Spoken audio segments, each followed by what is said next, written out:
மனம் அழுதது, உள்ளம் உருகியது. எல்லா குடும்பத்திலேயும் நடக்கக்கூடிய ஒரே விஷயம். மனம் அழுகும். தான் நம்முடைய நிம்மதிக்கான சந்தோஷம் கிடைக்கவில்லை என்று மனம் அழுகும். உள்ளம் உருகும். எல்லா குடும்பத்திலும் நடக்கக்கூடிய விஷயம்தான். மனம் அழுகும், உள்ளம் உருகும்.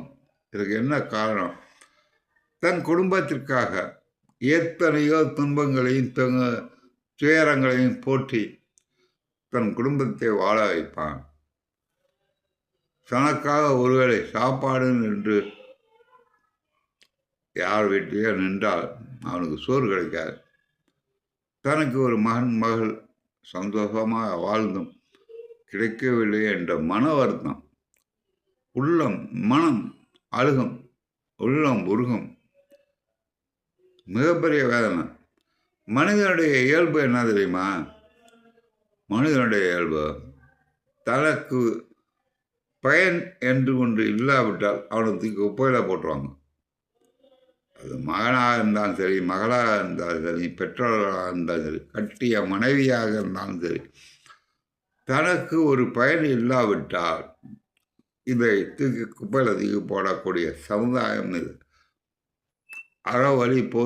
அறவழியோடு வாழுகிற சமுதாயம் எல்லாம் போயிட்டு ஒரு காப்பி குடிக்கணும் சார். காப்பியை குடிச்சிட்டு டம்ளர் எங்கே தூக்கி போகிறோம்? காப்பியை குடித்தது போல இது டம்ளர் தூக்கி கிடாத்திடும்.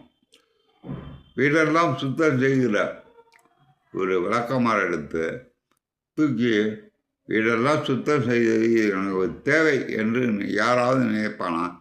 தூக்கி ஓரம் கட்டி வச்சுருவான். அதே போல் மனிதன் என்றவன் மற்றவர்களுக்கு உதவி செய்வது வரைதான் மனிதன் தேவை.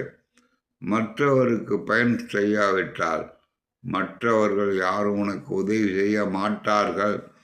அது மனைவியாக இருந்தாலும் சரி, பிள்ளைகளாக இருந்தாலும் சரி. இதை அடிப்படையிலே பொறிந்து வாழ்கிறவன் மனித இயல்பு வாழ்க்கை. பதி, பசு, பாசம் எனும் பகர் மூன்றில் பதி அணியில் பசு பாசம் இல்லாதே. இதெல்லாம் பெரிய தத்துவ ரீதியான விஷயம். நாம் ஒருவனுக்கு பயன்பெறாவிட்டால் இந்த உலக சமுதாயம், உலக மக்கள், தான் கட்டிய மனைவி, தன்னுடைய பிள்ளைகள் அத்தனை பேரும் உன்னை வெறுப்பார்கள். இதை புரிந்து கொள்ளாதவன் மனிதன் கிடையாது. இதை புரிந்து கொண்டு உலகத்தில் வாழ்பவன் மனிதன்.